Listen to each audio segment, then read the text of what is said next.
வணக்கம். நான் உங்கள் அபிமான யோகா அம்பாள் சுந்தர். இன்னைக்கு என்னோட கூட யார் நிற்கிறான்னு பார்க்குறீங்களா? மாமி பேர் சகுந்தலா மாமின்னு பேர். மாமி என்னை சின்ன குழந்தையிலேருந்து பார்த்துருக்கா. எனக்கு நான் வளர்கிறதெல்லாம் எனக்கு நிறைய சமையல் சமாச்சாரங்கள்லாம் சொல்லி கொடுத்ததே மாமி தான். டிவி ப்ரோக்ராமில் கூட நான் சொல்லியிருக்கேன் ஒரு தடவை. இதெல்லாம் எனக்கு சொல்லி கொடுத்தது இந்த சகுந்தலா மாமி அப்படின்னு சொல்லிட்டு நீங்கள் கேட்டுருப்பேன்னு நினைக்கிறேன். அந்த சகுந்தலா மாமி தான் நான் இன்னைக்கு கூப்பிட்டு வந்திருக்கேன். எதுக்குன்னு கேட்டீங்கன்னா, நீங்கள் எல்லோரும் நிறைய பேர் ரவா லாடு மாலாடு ரெசிபி கேட்டு ரெண்டும் மாமி அதில் எக்ஸ்பர்ட் ரொம்ப. அதனால் அதை நான் மாமிக்கு பண்ணுற எனக்கு குருவாக இருந்திருக்கா இல்லையா, குருவுக்கு நான் ஒரு தட்சிணை பண்ணுறதா இதை நான் இன்னைக்கு மாமியை கூப்பிட்டு பெருமைப்படுத்துகிறேன். நான் ஒன்றும் கொடுக்க முடியாது, மாமி எனக்கு சொல்லி கொடுத்ததுக்கு நான் ஒன்றுமே திருப்பி கொடுக்க முடியாது. ஏதோ என்னோட டிவியில் மாமி இவங்க எல்லாருக்கும் காமிக்கலாமேன்னு. மோரோவர் மாமி எனக்கு மட்டும் இது இல்லை, எம்எஸ்எம்ஆர்லலாம் இருந்திருக்கா, ரொம்ப பெரிய இடத்துலலாம் இருந்திருக்கா. இன்னைக்கு உலகத்துக்கே விஷ்ணு சஹஸ்ரநாமம் அப்படின்னு சொன்னால் எம்எஸோட அம்மாவோட இதுதான் நமக்கெல்லாம் ஞாபகம் வரும். அவளுக்கெல்லாம் இவள் கையால் சமைச்சு கொடுத்துருக்கா. நம்ம அதெல்லாம் இவள் பண்ணுறச்சே கேட்டுக்கலாம், அவளுக்கு என்ன பிடிக்கும், என்ன பண்ணி கொடுத்துருக்கா என்னன்றதுல நம்ம போக போக பார்க்கலாம். ஆரம்பிக்கலாமா மாமி? முதல்ல மாலாடு ஆரம்பிக்கலாம். மாலாடு. ஓகே. இது பொட்டுக்கடலை. பொட்டுக்கடலையை வறுத்து சூடு பண்ணிவிட்டு அரைச்சிக்கணும். அதை சரி பவுடர் பண்ணிக்கணும். சலிச்சுக்கணும். சர்க்கரையை பவுடர் பண்ணிக்கணும். அதையும் சலிச்சுக்கணும். ஆமாம், சர்க்கரை செலிக்க வேண்டாம், பவுடர் பண்ணினா போகிறோம். வேணும்னா செலிச்சுக்கலாம், அது ரொம்ப நைஸாக இருந்தாக்க வேண்டாம். சரி. அப்புறம் ரவா லாடு. அப்புறமா ரவா என்னென்னா ப்ரௌன் கலராக நல்லா வாசனை வராப்பில் வறுத்துக்கணும். வறுத்து அதையும் பவுடர் பண்ணி செலிச்சு வச்சுக்கணும். சரி. சர்க்கரையும் அதுக்கு அதே மாதிரி சர்க்கரையை அரைச்சி வச்சுக்கணும். பட் இப்போ நம்ம இது ஒரு கப்பு தான் எடுத்துருக்கோம். ஒரு கப்பு. நிறைய ரவா போட்டால் உங்களுக்கு மிக்சியில் அரைப்படுமா? இல்லை, மிஷினில் தான் அரைச்சிட்டு வரணும். மிஷினில் 1/2 கிலோவாக இருந்தால் மிஷினில் தான் அரைக்கணும். ஒரு 100-150 அதுன்னா மிக்சியில் அரைச்சிக்கலாம். ஓ சரி. ஓகே, இப்போ நம்ம ஃபஸ்ட்டு மாலாடு பண்ணிடலாமா? பண்ணிடலாம். ஓகே. நெய் சுட வச்சிடலாமா?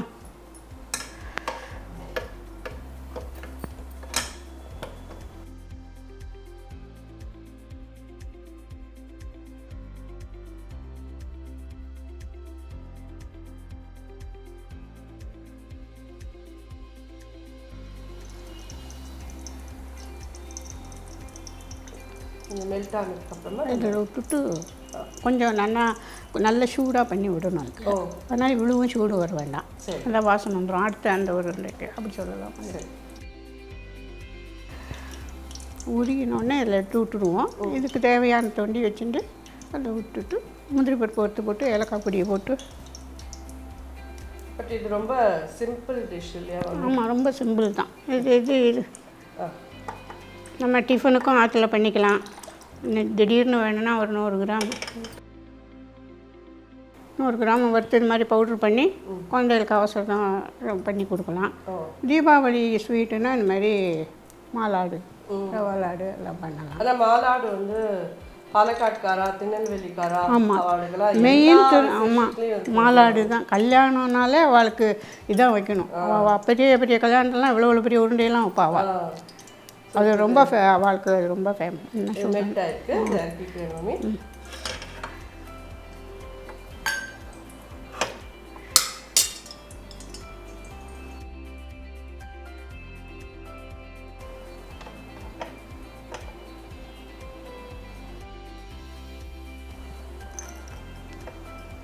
அதுக்கு ஏலக்காய் பொடி போட்டுக்கலாம். வேணுங்கிறவா பச்சை கற்பூரம் போட்டுக்கலாம். அந்த வாசனை வேண்டான்னா ஏலக்காய் பொடி ஒண்டி போடும். போட்டால் ஏலக்காவும் போட்டு பச்சை கற்பூரமும் போட்டுக்கலாம். பச்சை கற்பூரம்னா ஒரு துளி தான் போடணும், பிஞ்சு ஒரு அரை அரிசி எடை தான் போடணும். அது அளவு பார்த்துக்கணும். கொஞ்சம் நிறைய இருந்தால் ஒரு அரிசி எடை போடலாம். நல்லா கையால் அதை இப்படி தேய்ச்சிட்டு போடணும். அதே மாதிரி நிறைய பேர் என்கிட்ட கேட்கிற ஒரு கேள்வி, பொருவலங்கா உருண்டை. ஆமாம், பயத்தமா லாடு ஒன்றா அப்படின்னு கேட்குறேன். இல்லை, அது வேறு, இது வேறு. பொருவலங்கா உருண்டை எதில் பண்ணுறது? பொருவலங்கா உருண்டை அரிசி, பைத்தம்பருப்பு, கொஞ்சம் கடலைப்பருப்பு எல்லாத்தையும் நல்லா வறுத்துக்கணும். வறுத்துனுட்டு புழுங்கரிசியை வறுத்துக்கணும். நல்லா வறுத்து வச்சுன்னு அது நல்லா கொஞ்சம் ரொம்ப நைஸாக அரைக்காத, கொஞ்சம் கரகரப்பாக அரைச்சி வச்சுக்கணும். அப்புறம் வெல்லம், வெல்லத்தை பாகு வைக்கணும். தேங்காய் துருவி போட்டுட்டு பாகு நல்ல கெட்டி பாகாக வைக்கணும். கெட்டி பாகாக வச்சுட்டு நல்ல கெட்டி பாகாக வச்சுக்கணும். அதுக்கும் ஏலக்காய் பொடி போடணும், சுக்கு போடணும், சுக்கு பொடி போட்டுட்டு பாகை விட்டு நல்லா கலரிட்டு நல்லா பிசைஞ்சு இப்படி தரைச்சி போட்டு இப்படி விட்டு கட கட கட கடன்னு போட்டுடணும்.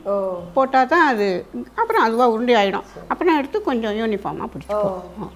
அப்புறம் அது உடைக்கவே வராது இல்லையா? உடைக்க வர கல்லை வச்சு தான் உடைக்கணும். இதால் இப்போ ஒன்று போட்டுமா? ஒன்று போதும்.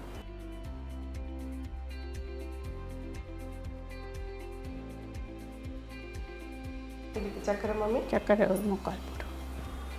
ஒன்று போடுறேன் மாமி. போதும். இப்போ பொடி எவ்வளோ இருக்கோ அவ்வளவுதான். அது தீர்ப்புக்கு தகுந்தது வேணும்னா கொஞ்சம் கூட போட்டுக்கலாம். வேண்டாவா தீர்ப்பு குறைச்சலாக போகிறோம் அப்படின்னா இது ஏலக்காய் பொடி. இப்போ முந்திரி பருப்பு வறுத்து போட்டாச்சு. இந்த நெய்யை சூடு பண்ணி இதில் விடணும். விட்டு கலந்து உருண்டை பிடிக்கணும். இதை நல்லா யூனிஃபார்மாக கலந்துடணும். கலந்துட்டு அப்புறம் நெய்யை விட்டுவிட்டு நல்லா கலந்து இப்படி தேய்ச்சி கலந்தோன்னா நெய்யை கலந்து விடணும். நல்லா ஒத்தாப்பில் செட் ஆன உடனே பிடிக்க வேணும்.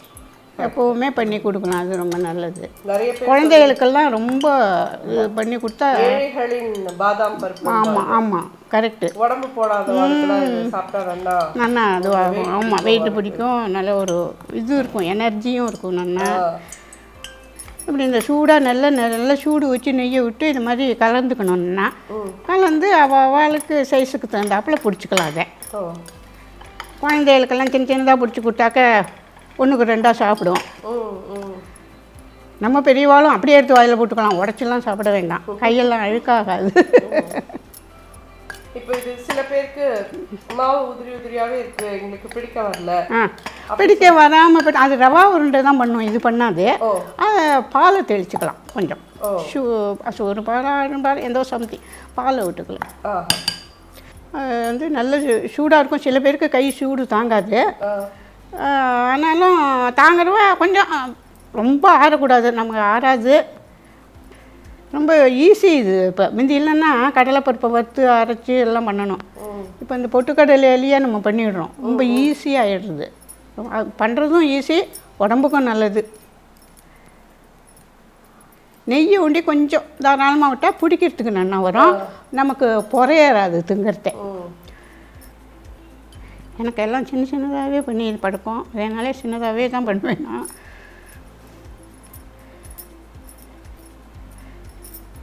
எனக்கு அதே மாதிரி யாரோ ஒருத்தர் டிப்ஸ் சொன்னாங்க, இதெல்லாம் பண்ணிட்டு ஃப்ரிட்ஜில் வச்சுடுறதா. கெட்டி ஆகிடும். அப்படியே கெட்டி ஆகிடுமா? உடையவே உடையாது. நான் எல்லாத்தையுமே ரொம்ப கொஞ்சம் நாளைக்கு இருக்கணும்னா கீழே நிறைய கொடுத்து அனுப்பிச்சிடுவேன் சொல்லலாம். மிக்சியில் அரைச்சா என்ன ஆகும்னா கொஞ்சம் நெய்யை நிறைய வாங்கும். மிக்சியில் அரைச்சானா அவ்வளோ நெய் வாங்காது. ரெடி ஆகிடுது. இப்படி ஏற்பட்டு ரவையை வந்து பொடிணும், நல்ல நெய்ஸாக பொடி பண்ணிடணும். நல்லா ப்ரௌன் கலராக வறுத்துருக்கணும். அதை வறுத்து வச்சுருக்கு, அதை பவுடர் பண்ணிட்டோம். ஸோ இப்போல்லாம் இந்த நாகா ரவா ரோஸ்டட்னு வருது. ஆமாம், அதாக இருந்தாலும் இன்னொரு தடவை வறுக்கணும். ஆமாம், அது வறுத்து போகாது. சரி, உமாக்கே நான் அதை அப்படியே போட மாட்டேன். ஓகே, குழன்னு போயிடும். சரி, ஒரு நிமிஷம் அரைச்சுன்னு வந்துப்பா. ரவா லட்டு பண்ணணும். ரவா லட்டு பண்ணலாம். முந்திரி பருப்பு போட்டுமா? முந்திரி பருப்பு போட்டுருவோம். இது பார்த்தீங்கன்னா நீங்கள் கொடுத்த இந்த ரவையை அரைச்சி பவுடர் பண்ணி செலுத்தி எடுத்து நல்ல பவுடர் நெய்ஸாக இருக்கணும். அதான் நல்ல நெய்ஸாக இருந்தால் தான் பிடிக்கிறதுக்கு வரும். குறான்னு இருந்தால் பிடிக்க வராது. நம்ம பாலை விட்டு பிடிச்சிடலாம். அதை பாலை விட்டு பிடிச்சா ரொம்ப நாளைக்கு இருக்காது, ஃப்ரிட்ஜில் வைக்கணும். அது வாசனை வந்துடும் இல்லையா பால், அதனால நெய்ஸாக இருந்தால் தான் பிடிக்க வரும். இதுக்கு கொஞ்சம் வேணால் சர்க்கரை கூட போட்டுக்கலாம். ஆமாம், கொஞ்சோன்னா ஒரு 2-3 ஸ்பூன், அதான் இந்த மாதிரி டீஸ்பூனால் ஒரு 3 ஸ்பூன் கூட இருக்கட்டும். ஏன்னா ரவா எவ்வளோ அரிசி மாரி ஒரு கப் எவ்வளோ ஒரு கப்பு இருக்குன்னு அளந்துடும். 1.5 கப்பு இருக்கும். இந்த கப்பால் 1 கப்பு போடுறோம். 1 கப்பு. 1.25 சக்கரை. 1.25 கிட்ட. ஆமாம், போதும்.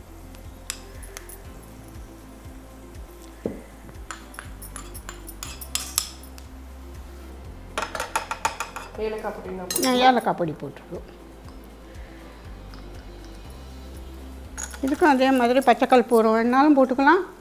இது ஏலக்காய் பொடி போடணும்னா ஏலக்காய் போடலாம், பச்சை கற்பூரம் போட்டும் ஏலக்காய் போடலாம். அந்த வாசனை சில பேருக்கு தான் பிடிக்கும், சில பேருக்கு பிடிக்காது. இதெல்லாம் போட்டால் ஒரு ஷோவாக இருக்கும். திராட்சை ஏலக்காய் முந்திரிங்கிறது எப்போதுமே போடுவா, இதெல்லாம் தான் கொஞ்சம் திராட்சையெல்லாம் போட ஆரம்பிச்சிருக்கா. முந்திரியெல்லாம் போட மாட்டான் அந்த காலத்துலலாம். அந்த காலத்தில் முந்திரி போடுவா, அதோட குறைச்செல்லாம் தான் போடுவா. காலத்தில் எல்லாமே மொழிவு தான், ஆனால் ரொம்ப டெக்னிக்கலாக இருக்காது. ஆனால் சாமான் ரொம்ப சூப்பராக இருக்கும் சாப்பிட்றதுக்கு. அது அந்த மாதிரி பண்ண முடியாது நம்மளால்.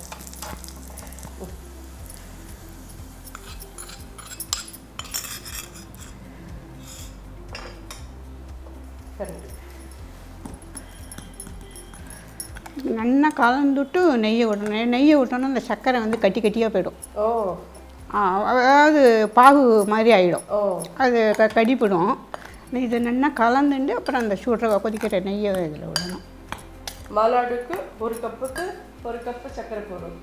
ரவா லாடுக்கு 1 கப்புக்கு 1.25 கப்புக்கிட்ட சர்க்கரை போட்டிருக்கா. உங்களுக்கு தேவையான அளவுக்கு நீங்கள் பார்த்து போட்டுக்கோங்க. சில பேர் 1.25. ஆமாம் 1.5. ஆமாம் போடுவா, 1.5 கூட போடலாம். அவளுக்கு ஸ்வீட்டுக்கு தகுந்த மாதிரி போட்டுக்கலாம்.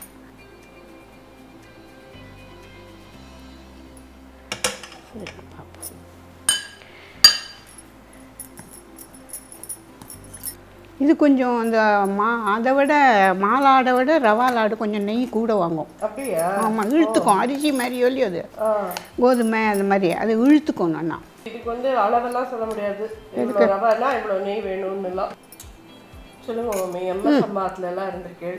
எம்எஸ் அம்மாவுக்கு நீங்கள் பண்ணதில் எது ரொம்ப பிடிக்கும்? என்ன நிறைய வடை ரொம்ப பிடிக்கும், மெது வடை. அடை ரொம்ப பிடிக்கும். அடை வெல்லம் தொட்டுக்கிறதுக்கு வெண்ணெய், அது ரொம்ப பிடிக்கும். அப்புறம் வந்து இந்த சத்துமான்னு ஒன்று ஏகாதசிக்கு விரதத்துக்கு பண்ணுவோம். அது வந்து அது எனக்கு ஏகாதசிக்கு நான் பண்ணிக்குவேன், அதை கொடுப்பேன். அது ரொம்ப ரொம்ப ருசித்து சாப்பிடுவா வந்து. அப்புறம் வேப்பம்பு ரசம் ரொம்ப பிடிக்கும். அது மாதிரி ரொம்ப இதெல்லாம் தான் அந்த அபூர்வமான சாமான்லாம் ரொம்ப பிடிக்கும் வாழ்க்கை. ரொம்ப ரசித்து சாப்பிடுவா. அதாவது ஒரு இதுவாக அவ்வளோ நன்னா இருக்குங்கிற சொல்கிறதும் அப்படி இருக்கும், பேசுகிறதும் அவ்வளோ நன்னா பேசுவா. நன்னா பழகுவா மனுஷாலோட. ரொம்ப நன்னா பழகுவா. எல்லாமே நான் ரசித்து சாப்பிடுவேன். ஆனால் ரொம்ப குறைச்சல தான் சாப்பிடுவா. அடைன்னா ஒரு சின்னதாக 1.5 அடை, பெரிய அடையெல்லாம் கிடையாது, சின்னதாக தான் இருக்கும், ஒரு பூரி சைஸ். இது இப்போ ரவா லாடு பார்த்தெல்லாம் தினம் காத்தால பெருமாள் எழுப்புறதே அவள் தானே. எல்லா ராத்திலையும் விஷ்ணு சஹஸ்ரநாமம் இல்லாத இடமே கிடையாது. சாயந்தரம் விஷ்ணு சஹஸ்ரநாமம் இதில் சங்கராவில். ரொம்ப சந்தோஷம் மாமி, ரொம்ப சந்தோஷம். என்ன நீ இதுக்கு அழைச்சி இது பண்ணினது எனக்கு ரொம்ப ரொம்ப சந்தோஷம். ரொம்ப சந்தோஷப்பா. இந்த ரவா லட்டும் ரெடி ஆகிடுது. இது எல்லாருக்கும் உபயோகமாக இருக்கும்னு நினைக்கிறேன். எல்லோரும் பண்ணி பாருங்க மாமி. எல்லோரும் நினைவு வச்சுக்கோங்க. சகுந்தலா மாமி, நீங்கள் எங்கே பார்த்தாலும் மாமிகிட்ட ஏதாவது டவுட் இருந்ததுன்னா கேட்டேன்னா கண்டிப்பாக கொஞ்சம் கூட ஹெசிடேட் பண்ணவே மாட்டா, சொல்லுவா. நீங்கள் எங்கேயா வழியில் பார்த்தேன்னா மாமிகிட்ட கேளுங்க. நன்றி, வணக்கம்.